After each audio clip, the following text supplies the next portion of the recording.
Sheet आई हुई है उसको हम सॉल्व कर सके। सार्थक अंक, जिसको अंग्रेजी में सिग्निफिकेंट फिगर कहा जाता है, ये आपके केमिस्ट्री में भी है और फिजिक्स में भी है, दोनों विषय में है। मेरे बैग में ऊपर वाले जेब में रखा हुआ है। तो जो मैं बात कर रहा था वापस उसी पर आ जाता हूं मैं, कि सिग्निफिकेंट नंबर यानी सार्थक अंक आपके केमिस्ट्री में भी और फिजिक्स में भी, और इस पर एक प्रश्न आपके परीक्षा में अनिवार्य रूप से आएगा। मतलब ये समझ लो कि ये बहुत इंपॉर्टेंट टॉपिक है।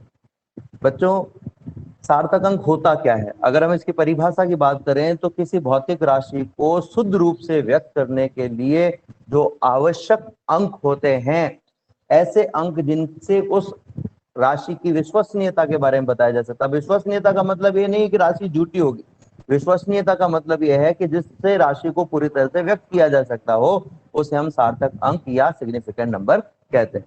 अब आपको करना क्या है, इस टॉपिक में आपको कुछ नियम बताए जाएंगे। जैसे मान लीजिए आपके सामने एक नंबर लिखा हुआ है, सपोज ये एक नंबर है,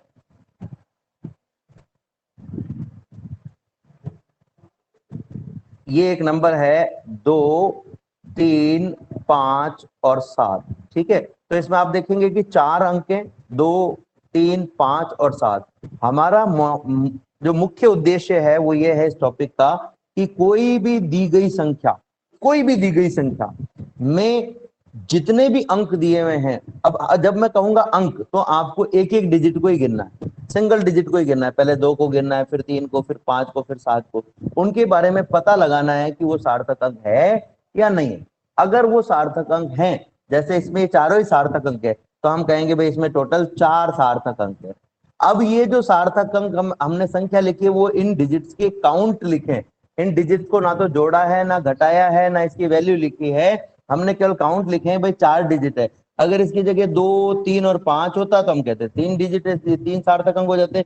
लेकिन क्या सारे डिजिट सार्थक अंक होंगे, ये हमें समझना है। तो इसके लिए पहले हमें समझना पड़ेगा नंबर सिस्टम को। बच्चों, जो स्क्रीन पर पीडीएफ है वो आपको दिखाई दे रही है क्या? पीडीएफ आपको दिखाई दे रही है? ठीक है, तो आगे हम चलते हैं कि जो भी नंबर आपको दिए हुए हैं उन नंबरों के बारे में आपको समझना है। तो हम सब जानते हैं कि हमारे पास में किसी भी राशि को व्यक्त करने के लिए टोटल जो नंबर्स होते हैं वो होते हैं 10। तो ये 10 नंबर कौन कौन से होते हैं? तो इन 10 नंबरों में एक तो होता है 0, और बाकी जो 9 नंबर हैं वो हैं 1 से लेकर के 9 तक के अंक। 1 से लेकर के 9 तक के अंक। ये जो 0 है इसको अपन कहते हैं शून्य हिंदी में, ठीक है। और ये जो 1 से 9 तक के अंक हैं, इन्हें हम कहते हैं अशून्य या शून्यतर। अशून्य या शून्यतर। शून्यतर का मतलब है शून्य से ज्यादा। अब शून्य से ज्यादा तो 12 भी होता है, ठीक है, इसको भी शून्यतर कहा जा सकता है। लेकिन जब भी हम शून्यतर कहेंगे तो इस शून्यतर का मतलब होगा अशून्य। जब हम कहेंगे तो उसका मतलब होगा, ध्यान से समझ लेना, अशून्य या शून्यतर का मतलब 0 से लेकर के 9 तक के अंकों की हम बात कर रहे हैं। 9 से बड़े अंकों की हम बात नहीं कर रहे हैं। जब भी मैं कहूं कि भी किसी भी शून्यतर अंक या अशून्य अंक, या मैं कहूं शून्य, तो अशून्य की जब मैं बात कर रहा हूं तो इसका मतलब मैं 1 से लेकर के 9 तक की बात कर रहा हूं। और जब मैं शून्य की बात कर रहा हूं तो शून्य का मतलब 0 है, ठीक है। तो 2 तरह के नंबर है अपने पास में, एक तो वो नंबर जो शून्य है जिसे अपन कहेंगे 0, और एक वे बाकी 9 अंक वो है जो शून्य नहीं है, जिन्हें हम कहेंगे अशून्य अंक यानी नॉन जीरो। तो 0 और नॉन जीरो से मिलकर के सारी डिजिट बनी हुई होती है। जितने भी हमारे नंबर्स होते हैं, जितने भी संख्याएं हम लिखते हैं, उसमें यही अंक आते हैं। आप कोई भी संख्या लिख करके देख लेना, चाहे वो दशमलव वाली हो, चाहे वो बिना दशमलव वाली हो, उन सभी में, दशमलव वाली हो चाहे बिना दशमलव वाली हो, उन सभी में ये 10 अंकों से मिलकर ही वो संख्या बनती है। कोई भी संख्या आप ऐसी नहीं बना सकते जिसमें 10 अंक नहीं हो। तो पहली बात तो हमें ये पता चल गई कि भाई कौन कौन से अंक होते हैं। अब हम सार्थक अंक किन अंकों को मानेंगे और किन को नहीं मानेंगे, तो उसके लिए कुछ नियम है। सबसे पहला नियम है, जितने भी अशून्य अंक हैं, जितने भी अशून्य अंक है, कौन कौन है? तो 1 से लेकर के और 9 तक के अंक अशून्य अंक है। ये सभी अशून्य अंकों को सार्थक अंक माना जाता है। अब जैसे एक उदाहरण ले लेता हूं, मैंने लिखा 5 3 4 2, तो इसमें 5 अशून्य अंक है, 3 ये भी अशून्य अंक है क्योंकि ये भी 1 से 9 के बीच में आ रहा है, 4 भी 1 से 9 के बीच में आ रहा है, तो ये भी अशून्य अंक हो गया, यानी जो जीरो नहीं है, 2 भी अशून्य अंक है, तो टोटल कितने अशून्य अंक हो गए, 1 2 3 4, यानी कि हम कहेंगे इसमें हो गए 4 सार्थक अंक। सार्थक अंक कितने हो गए, 4 हो गए।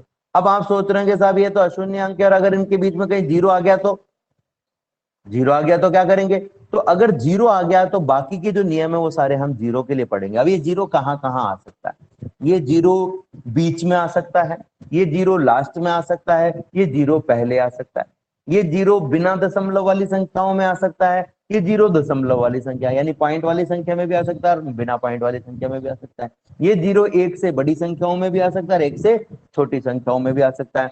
तो इंपॉर्टेंट बता रहा हूं मैं, सबसे पहला जो हम कहेंगे पहला तो हमने कहा सभी अशून्य अंक सार्थक अंक होते हैं, और दूसरा जो नियम है वो कहता है कि दो अशून्य अंकों के बीच में जितने भी जीरो आएंगे, अब बीच का मतलब बीचों बीच नहीं है, बीच का मतलब है उन जीरो के लेफ्ट में और राइट में दोनों में अशून्य अंक होना चाहिए, उनके बीच में जितने भी जीरो आएंगे वो सब सार्थक अंक होंगे। जैसे मान लीजिए मैंने लिखा 5 3 0 0 2, या मैंने लिखा 2 1 0 2, ठीक है, तो इसमें ये दोनों जीरो जो हैं वो जिन अंकों के बीच में आ रहे हैं वो कौन है, 3 और 2, ठीक है, 3 और 2, तो ये 3 और 2 दोनों अशून्य अंक है, इसलिए इन दोनों जीरो को हम क्या मानेंगे, सार्थक अंक मानेंगे। तो बीच में आने वाले जीरो सार्थक अंक होते हैं, चाहे संख्या दशमलव वाली हो, चाहे बिना दशमलव वाली हो, चाहे एक से छोटी हो, चाहे एक से बड़ी हो, ऐसे ही इसमें भी इस जीरो को सार्थक अंक मानेंगे। तो 2 1 और 2 तो सार्थक अंक है ही, ऐसे इसमें 5 3 और 2 तो सार्थक अंक है, लेकिन ये 2 जीरो भी सार्थक अंक है, तो ऊपर वाली जो संख्या है उसमें तो हो गए 5 सार्थक अंक, और जो नीचे संख्या हमने लिखी है 2102 इसमें हो गए 4 सार्थक अंक, ठीक है। तो ये दो उदाहरण हमने समझे, दो नियम हमने समझे। पहला नियम कहता है हमारा कि जितने भी अशून्य अंक हैं वो सब सार्थक अंक होंगे। तो ये देखो एक उदाहरण भी दिया हुआ है इसका, जैसे 1 3 5 7 9 4, इसमें टोटल कितने सार्थक अंक हैं, 4 6, क्योंकि जितने भी अंक दिए हैं वो सारे के सारे अशून्य अंक ही है। दूसरा नियम क्या कहता है कि दो अशून्य अंकों के मध्य आने वाले शून्य सार्थक अंक होते हैं। तो आप देखो 2005 में ये दोनों जीरो जो है वो 2 और 5 के बीच में आ रहे हैं, तो ये दोनों सार्थक अंक होंगे। ऐसे इसमें 20 50 7 9 में ये जो जितने भी जीरो हैं वो बीच में आ रहे हैं। अच्छा देखो इसमें एक और खास बात है कि जैसे लिखा मैंने 3 0 2 5 1 0 1, तो बीच में जितने भी जीरो हो वो चाहे कहीं पे भी हो, वो पहली अंक के बाद हो चाहे वो अंतिम अंक से पहले हो, उन सबको शून्य माना जाएगा। तो इन दोनों जीरो को भी हम सार्थक अंक मानेंगे। तो हमारे पास में दो नियम हो गए। अब आप सोच रहे होंगे कि सर ये जीरो अगर बीच में नहीं आया, पहले आया तो क्या होगा, बाद में आया तो क्या होगा। तो इसके लिए हम अलग अलग तरह की राशियों के लिए अलग अलग नियम देखेंगे। तो जो नियम है तीसरा वो है एक से छोटी संख्याओं के लिए। अब एक से छोटी संख्या कौन सी होंगी, जैसे अपन ने लिखा 0 0.00723, तो सबसे पहली बात तो जो एक से छोटी संख्याएं होती हैं उन सब में जो पहला अशून्य अंक होता है, पहला अशून्य अंक जैसे इसमें दिख रहा 7 है, इससे पहले जीरो आते हैं, बाद में भी आ सकते हैं लेकिन पहले जीरो आते हैं। तो क्या करें, जो भी एक से छोटी संख्याएं हैं, एक से जितनी भी छोटी संख्याएं हैं, जैसे मैंने अभी यही संख्या लिखी थी 0.00723, तो इसमें पहला शून्यंक कौन है, 7। अब 7 से पहले कौन कौन जीरो आ रहे हैं, ये दोनों जीरो आ रहे हैं, ये जीरो भी जीरो है लेकिन ये भी जीरो है, तो तीनों जीरो है, ये तीनों जीरो को हम सार्थक अंक नहीं मानते हैं। प्रथम अशून्य अंक के लेफ्ट में बाईं ओर या उससे पहले, तीनों एक ही बात है, लेफ्ट में कह दो, बाईं ओर कह दो या उससे पहले कह दो, प्रथम अशून्य अंक से पूर्व आने वाले शून्य सार्थक अंक नहीं होते हैं। कब नहीं होते हैं, जब संख्या एक से छोटी हो। अगर संख्या एक से छोटी है तो प्रथम अशून्य अंक के लेफ्ट साइड में आने वाले शून्य सार्थक अंक नहीं होते हैं। तो टोटल कितने नियम हो गए हमारे, 3 नियम हो गए। पहला नियम क्या कहता है कि सभी अशून्य अंक सार्थक अंक होते हैं। दूसरा नियम कहता है कि बीच वाले जीरो सार्थक अंक होते हैं। तीसरा नियम कहता है कि संख्या अगर एक से छोटी है तो जितने भी जीरो पहले अशून्य अंक के बाईं ओर आएंगे, या हम कहेंगे लेफ्ट में आएंगे, या हम कहेंगे पहले आएंगे, या हम सरल शब्दों में कहें तो एक से छोटी संख्या में जो शुरुआत वाले जीरो होते हैं वो सार्थक अंक नहीं होते हैं। अब अगर मान लो कि संख्या दशमलव वाली है, ठीक है, या बिना दशमलव वाली है, दो हो सकती है। एक ऐसी संख्या हो सकती है जिसमें पॉइंट हो और एक ऐसी संख्या हो सकती है जिसमें पॉइंट नहीं हो।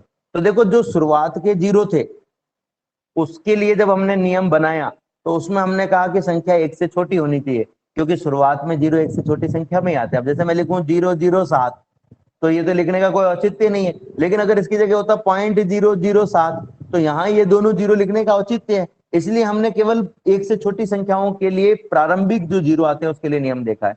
एक से बड़ी संख्याओं में प्रारंभिक जीरो के लिए कोई नियम नहीं देखा, क्योंकि इसका कोई औचित्य नहीं होता। ठीक है, अब अगर ये जीरो लास्ट में आवे, ये तो प्रारंभ के जीरो के लिए हो गया, अब लास्ट में आवे तो लास्ट में ये दो तरह की संख्याओं में आ सकते हैं, एक पॉइंट वाली संख्या में और एक बिना पॉइंट वाली संख्या में, दशमलव वाली संख्या में और बिना दशमलव वाली संख्या में। तो पहले हम देखेंगे बिना दशमलव वाली संख्या में। बिना दशमलव वाली संख्या में जिसमें पॉइंट नहीं दिया हुआ है, पूर्णांक जिसको अपन कहते हैं, उसमें अंतिम अशून्य अंक के बाद, अंतिम अशून्य अंक के राइट में, अन्य अंतिम अशून्य अंक के दाईं ओर, या हम सरल शब्दों में कहें तो लास्ट में आने वाले जीरो सार्थक अंक नहीं होते हैं। अब जैसे उदाहरण में लूं, जैसे मैंने लिखा हुआ है, मान लो 25305 तो पहले तो हम गिनेंगे भाई ये 2 सार्थक अंक है, 5 सार्थक अंक है, 3 सार्थक अंक है, ये 5 भी सार्थक अंक है, ये जो 3 और 5 के बीच में जीरो आ रहा है ये भी सार्थक अंक है, लेकिन ये जो लास्ट में जीरो आ रहा है ये सार्थक अंक नहीं है। क्यों नहीं है? क्योंकि ये संख्या बिना दशमलव वाली है और बिना दशमलव वाली संख्याओं में अंतिम शून्य को सार्थक अंक नहीं माना जाता है। अंतिम शून्य को सार्थक अंक नहीं माना जाता है, अंतिम शून्य को सार्थक अंक हम नहीं लेते हैं बिना दशमलव वाली संख्याओं में। तो इसमें टोटल कितने सार्थक अंक हो गए? ये एक सार्थक अंक, ये दूसरा सार्थक अंक, ये तीसरा सार्थक अंक, ये चौथा और ये पांचवा। तो टोटल 6 नंबर है जिसमें से 5 अंक ही सार्थक अंक है। तो हम सार्थक अंकों की संख्या कितने लिखेंगे? 5। ठीक है, ऐसे ही अगर मैं पिछले वाले जो हमने नियम पढ़ा था, पिछला नियम क्या पढ़ा था? एक से छोटी संख्याओं में प्रारंभिक जीरो सार्थक अंक नहीं होते। तो उसका अगर मैं उदाहरण लेना चाहूं तो जैसे मैंने लिखा पॉइंट, जो मैंने लिखी थी संख्या उसी को मैं लेता हूं, 0.00723। तो इसमें ये 7 सार्थक अंक है, 2 सार्थक अंक है, 3, लेकिन ये प्रारंभिक जीरो सार्थक अंक नहीं है क्योंकि संख्या एक से छोटी है। तो टोटल इसमें 3 सार्थक अंक हो गए। ठीक है, तो अब तक हमने टोटल कितने नियम पढ़ लिए? 4 नियम पढ़ लिए। पहला नियम ये कहता है कि सभी अशून्य सार्थक अंक होंगे। दूसरा नियम कहता है कि बीच में जितने भी जीरो आएंगे वो सब सार्थक अंक होंगे। तीसरा नियम कहता है कि अगर संख्या एक से छोटी है तो जो शुरुआत में जीरो आएंगे, बिगिनिंग में जो जीरो आएंगे, प्रथम अशून्य अंक के बाईं ओर, या हम कहें प्रथम अशून्य अंक से पहले, इन सबका एक ही मतलब है, जीरो सार्थक अंक नहीं होंगे। यानी कि एक से छोटी संख्या में शुरुआत वाले जीरो सार्थक अंक नहीं होंगे। लेकिन यदि संख्या बिना दशमलव वाली है तो उसमें जो लास्ट वाले जीरो हैं वो सार्थक अंक, सॉरी, जो बिना दशमलव वाली संख्या है उसमें भी लास्ट वाले जीरो सार्थक अंक नहीं होंगे। एक से छोटी संख्या में शुरुआत के जीरो सार्थक अंक नहीं है, बिना दशमलव वाली संख्या में लास्ट वाले जीरो सार्थक अंक नहीं है। पर अगर संख्या दशमलव वाली हुई तो जैसे हुआ 1.530, तब क्या करें? अगर संख्या दशमलव वाली है तो अंतिम अशून्यांक जो इसमें कौन दिया हुआ है 3 के बाद में जितने भी जीरो आएंगे वो सब सार्थक अंक होंगे। दशमलव वाली संख्या में लास्ट वाले जीरो सार्थक अंक होते हैं। अगर यही संख्या बिना दशमलव वाली होती तो सार्थक अंक नहीं होता ये जीरो। यानी हम ये कहेंगे कि 1.530 में 4 सार्थक अंक है, जबकि 1530 में 3 सार्थक अंक है। ठीक है, तो हमारे पास में हमारे अभी अमित चौधरी कह रहा है कि आवाज साफ नहीं आ रही उसको। बेटा आप नेटवर्क में नहीं हो, आप ऊंचाई वाली जगह पर जाकर बैठो, बाकी को आवाज आ रही है, तो इसलिए आप नेटवर्क में बैठेंगे तो आपके पास में आवाज क्लियर पहुंच जाएगी। लेकिन फिर भी अगर नहीं आती है तो आप चिंता नहीं करें, कि जो भी क्लास हो रही है उसका वीडियो में आपको उसका लिंक आपको भेज दूंगा, आप वीडियो से भी पढ़ाई कर सकते हैं, लेकिन क्लास फिर भी आपको ज्वाइन करनी ही है। खैर आगे चलते हैं। तो हमने कितने नियम देख लिए। पहला नियम, जितने भी अशून्य अंक है सार्थक अंक होते हैं। बीच में जो भी जीरो आते हैं वो सार्थक अंक होते हैं। एक से छोटी संख्या में शुरुआती जीरो सार्थक अंक नहीं होते हैं। बिना दशमलव वाली संख्या में लास्ट वाले जीरो सार्थक अंक नहीं होते हैं। दशमलव वाली संख्या में लास्ट वाले जीरो सार्थक अंक होते हैं। ठीक है, तो ये हमने देखा। अब एक और चीज, इसमें एक और नियम है। अगर कोई भौतिक राशि प्रायोगिक तरीके से मापन से प्राप्त हुई है, तो उसमें जो अशून्य अंक है लास्ट वाला, उसके दाईं ओर जितने भी शून्य आएंगे वो सब सार्थक अंक होंगे। जैसे 4700 सॉरी 000 या 00 मीटर, ठीक है, या 4.700 मीटर। ये दो राशियां हैं जो भौतिक रूप से, प्रायोगिक रूप से माप करके ज्ञात की गई है। तब हम कहेंगे कि ये संख्या जो 4700 है, ये बिना दशमलव वाली है, तो इसमें लास्ट वाले दो जीरो जो हैं वो सार्थक अंक नियम अनुसार नहीं होने चाहिए, लेकिन इसमें ये दोनों भी सार्थक अंक होंगे। तो अगर कोई राशि भौतिक रूप से माप करके ज्ञात की गई है, प्रश्न में दिया हुआ है कि ये मापी गई राशि है, तो उसमें आपको लास्ट वाले जीरो को सार्थक अंक लेना है, चाहे वो दशमलव वाली संख्या हो, चाहे वो बिना दशमलव वाली संख्या हो, चाहे वो एक से छोटी संख्या हो, चाहे वो एक से बड़ी संख्या हो। ठीक है, लेकिन प्रश्न में ये नहीं दिया हुआ है कि मापी गई है कि नहीं मापी गई है, कुछ भी नहीं दिया हुआ उसके बारे में कि आई कहां से। तब फिर आपको क्या करना है कि अगर वो बिना दशमलव वाली है तो लास्ट वाले जीरो को सार्थक अंक नहीं मानना है, और दशमलव वाली है तो लास्ट वाले जीरो को सार्थक अंक मानना है। तो ये हमने टोटल 6 नियम देखे हैं। फिर से मैं दोहरा रहा हूं।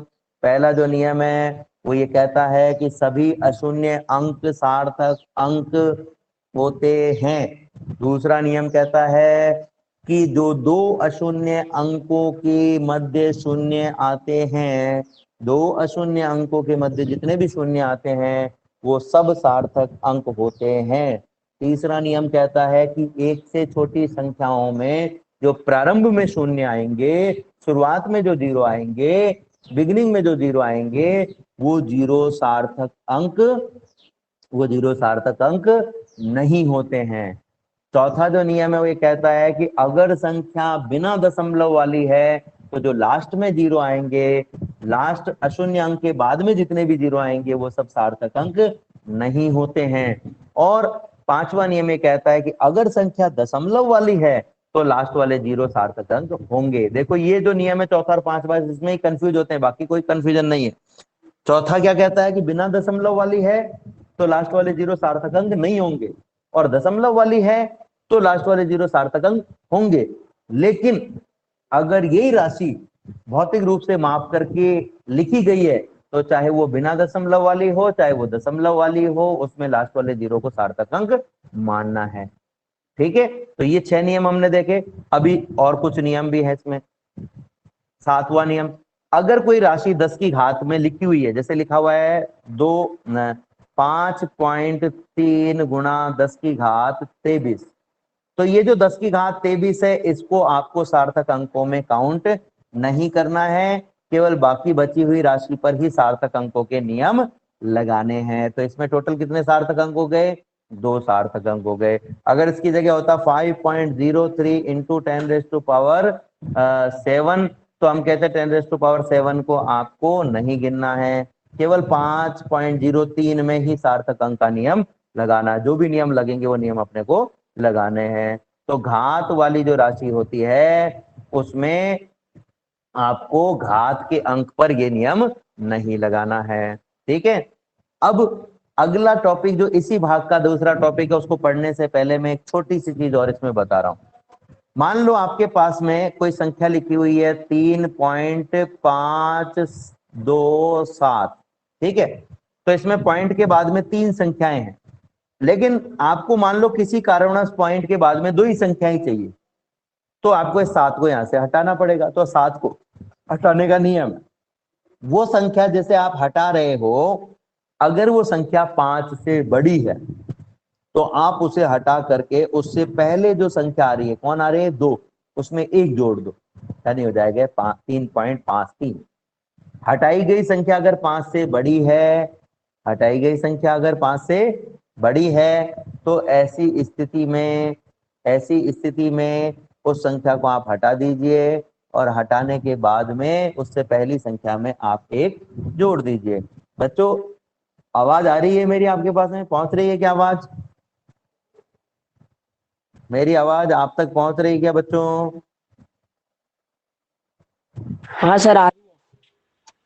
कुछ बच्चे जो कह रहे हैं आवाज नहीं आ रही, बेटा आप नेटवर्क में नहीं बैठे हुए हो, आप ऊंचाई वाली जगह पे बैठे हो, तो आप ऊंचाई वाली जगह पे बैठो तो आपके पास आवाज आ जाएगी। नेटवर्क में थोड़ी कमजोरी होने की वजह से नहीं आती है, पर आप चिंता नहीं करें कि जो भी मैं पढ़ा रहा हूँ इसका वीडियो भी मैं डाल दूंगा, उससे आप पढ़ लेना। खैर, आगे बढ़ते हैं अपन। अब सोचो कि ये जो संख्या है जिसको अपन हटा रहे हैं 5 से छोटी होती, तो जैसे मान लो ये होता 3.524, ठीक है। तो जो हटाई जाने वाली संख्या अगर वो 5 से छोटी होती है तो आप इसको हटा दो और बाकी संख्या में कोई भी चेंज मत करो, एज इट इज रख दो। 3.52 आ गया। 5 से बड़ी होती तो 1 जोड़ दिया, लेकिन 5 से छोटी होगी तो कोई चेंज नहीं करना है। ठीक है, अब अगर 5 हुआ तो, ना 5 से बड़ी हुई ना 5 से छोटी हुई, 5 हुआ तो, जैसे मैं 2 संख्या लिख रहा हूं 3.525 और एक में लिख रहा हूं 3.535, ठीक है। तो अगर हटाई जाने वाली संख्या 5 से बड़ी है, सॉरी 5 है, तो इससे पहले वाला अंक देखो, अगर ये सम है, अगर ये सम है, ठीक है, तो इसमें आपको कोई भी चेंज नहीं करना है, जैसी है वैसी की वैसी रहने दो, जैसी है वैसी की वैसी रहने दो। लेकिन अगर ये विषम है तो आपको इसमें 1 जोड़ देना है। 3.5, ये तो 5 2 ही रह जाएगा ऊपर वाला तो, और ये हो जाएगा 3.54। यानी कि अगर हटाई जाने वाली संख्या 5 है तो उससे पहले वाली संख्या अगर सम है तो एज इट इज रहने देनी है, और विषम है तो 1 जोड़ देना है। ठीक है, अब आप सोच रहे होंगे कि भाई इसको हटा क्यों रहे हैं हम, हटाना ही क्यों है, इतने लफड़े करें क्यों? तो भाई हटाने का कारण है, आगे अपन एक नियम, 2 नियम पढ़ने वाले हैं। मान लो आपके पास में 2 संख्याएं हैं 3.21 और एक संख्या है आपके पास में 4.071, ठीक है। और आपको किसी ने कह दिया कि भाई 3.21 को 4.071 से गुणा करना है या फिर आपको भाग देना है। तो जब 2 संख्याओं को एक दूसरे से गुणा किया जाता है या भाग दिया जाता है, तो जो अंतिम आंसर आएगा, आंसर जो आएगा उसमें कितने अंक अपने को लिखने हैं, उसके लिए आपको ये देखना पड़ेगा कि जिन राशियों को आप गुणा कर रहे हो या भाग दे रहे हो उन राशियों में कितने कितने सार्थक अंक है। तो हम कहेंगे 3.21 में तो 3 सार्थक अंक है और 4.071 में 4 सार्थक अंक है। तो कम किस में है, कम है ऊपर वाली राशि में, कम है ऊपर वाली राशि में। कितने हैं, 3 है, तो आंसर में भी 3 ही आने चाहिए। जब 2 राशियों का आप गुणा भाग करें तो आंसर में उतने ही सार्थक अंक होने चाहिए जितने की सबसे कम सार्थक अंक वाली संख्या में हो। तो जब आप 2 संख्याओं को गुणा कर रहे हैं तो दोनों में देख लो कितने कितने सार्थक अंक हैं, जिसमें कम हो उसमें कितने सार्थक अंक हैं ये नोट आउट करो। जैसे 3.21 में 3 सार्थक अंक थे, 4.071 में 4 सार्थक अंक थे, तो कम किसमें थे, 3.21 में कितने थे, 3 थे। तो आंसर में भी आपके 3 ही सार्थक अंक होने चाहिए। लेकिन जब आप इनको गुणा करोगे तो मान लो कि इन दोनों का गुणा जो है वो आ गया 12 पॉइंट समथिंग आ गया, मैं ऐसे ही लिख रहा हूँ फर्जी नंबर, मैंने गुणा नहीं किया, मैं ऐसे ही लिख रहा हूँ, मान लो आ गया 12.457 आ गया, ओ 457 आ गया। अब आपके पास में आंसर में कितने सार्थक अंक होने चाहिए थे? 3 ही होने चाहिए थे। इसका मतलब आपको 7 को और 5 को हटाना पड़ेगा। तो जब हटाओगे तो वो नियम आपको लगाना है कौन सा वाला, कि बड़ा है 5 से तो एक जोड़ देना है, छोटा है तो नो चेंज, 5 है तो पीछे वाली संख्या देखनी है, सम है तो नो चेंज, विषम है तो एक जोड़ देना है। लेकिन एक एक करके हटाना है, एक साथ नहीं हटाना। जैसे 7 को पहले हटाओ फिर 5 को हटाओ। आप सोचोगे 57 को एक साथ हटा दे, नहीं 57 एक साथ नहीं हटेगा, ठीक है। ये तो हुआ गुणा के लिए ने। लेकिन अगर हम दो संख्याओं को गुणा नहीं कर रहे हैं, जोड़ कर रहे हैं या बाकी कर रहे हैं, या तो जोड़ कर रहे हैं या बाकी कर रहे हैं, ठीक है। जैसे आपके पास में है 4.301, ठीक है, प्लस -2.12, ये आपके पास में दो संख्या है, 4.301 प्लस -2.12। अब आप इस 4.301 में या तो इस 2.12 को जोड़ रहे हो या घटा रहे हो। तब ऐसी स्थिति में आपको क्या करना है कि जो आंसर आएगा उसमें ये जो दशमलव से पहले वाला अंक है ये कुछ भी आ जाए, हमें कोई दिक्कत नहीं है। जैसे मान लो ये आ गया आपके पास में 2, ठीक है, या 1 आ गया, ठीक है, लेकिन दशमलव के बाद में जो संख्या है उसमें उतने ही सार्थक अंक हमें रखने हैं जितने की जोड़ने और घटाने वाली संख्याओं में से दशमलव के बाद में कम से कम हो। यानी जोड़ने और घटाने में आपको पूरे सार्थक अंक नहीं गिनने, केवल दशमलव के बाद में गिनने। तो ऊपर वाली संख्या में दशमलव के बाद में 3 सार्थक अंक है, जबकि नीचे वाली संख्या में दशमलव के बाद में 2 सार्थक अंक है। तो आंसर में भी आपके पास में दशमलव के बाद में 2 ही सार्थक अंक होने चाहिए। गुणा और भाग में हमने टोटल सार्थक अंक देखे थे कितने, लेकिन जोड़ बाकी में हम दशमलव के बाद के सार्थक अंक देखेंगे। और आंसर में कितने लिखने, जितने कम से कम हो, ठीक है। तो आंसर में ऊपर वाले में 3 और नीचे वाले में 2 सार्थक अंक है दशमलव के बाद में, तो आंसर में भी 2 ही आएंगे। अब 2 से ज्यादा आगे तो फिर उसको आप हटा दो। ये जो हटाने वाला सिस्टम है इसको कहते हैं पूर्णांकित कर देना, ठीक है। तो बच्चों फिर से मैं दोहरा रहा हूं, पहला सभी अशून्य अंक सार्थक अंक होते हैं, दूसरा बीच में आने वाले 0 सार्थक अंक होते हैं, तीसरा अगर संख्या 1 से छोटी है तो प्रारंभ में आने वाले 0 सार्थक अंक नहीं होते हैं, अगर संख्या बिना दशमलव वाली है तो लास्ट में आने वाले 0 सार्थक अंक नहीं होते हैं, और अगर संख्या दशमलव वाली है तो लास्ट में आने वाले 0 सार्थक अंक होते हैं।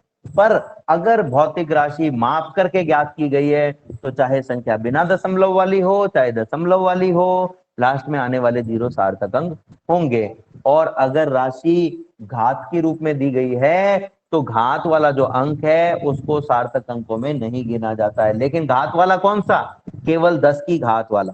जैसे लिख दिया 5 × 3 की घात 2, तो ये 3 की घात 2 वाला नहीं, केवल जो 10 की घात में लिखा हुआ है, जैसे 10 × 10 की घात 2 लिखा हुआ है, तो इसको आपको सार्थक अंकों में नहीं गिनना, बाकी को आपको गुणा करना और सार्थक अंकों में गिन लेना है, ठीक है। एक और नियम मैंने आपको बताया कि जब दो राशियों को आप गुणा करेंगे या भाग देंगे तो आंसर में आपको ये देखना है कि जिनको गुणा किया है या भाग किया है उनमें से किसमें सार्थक अंक कम है। जिसमें सार्थक अंक कम हो उसमें कितने सार्थक अंक है ये गिन लो, उसमें जितने भी सार्थक अंक होंगे आंसर में भी आपको उतने ही सार्थक अंक रखने हैं। और अगर आप जोड़ या बाकी कर रहे हो तो पूरी संख्या के सार्थक अंक मत गिनो, केवल दशमलव के बाद वाले सार्थक अंक गिनो। दशमलव के बाद में जिसमें कम सार्थक अंक हो उसमें कितने सार्थक अंक है ये गिन लो, और फिर आपको आंसर में भी दशमलव के बाद में उतने ही सार्थक अंक लिखने। जोड़ या बाकी में सार्थक अंकों का नियम दशमलव से पूर्व लागू नहीं होता, दशमलव के पश्चात ही लागू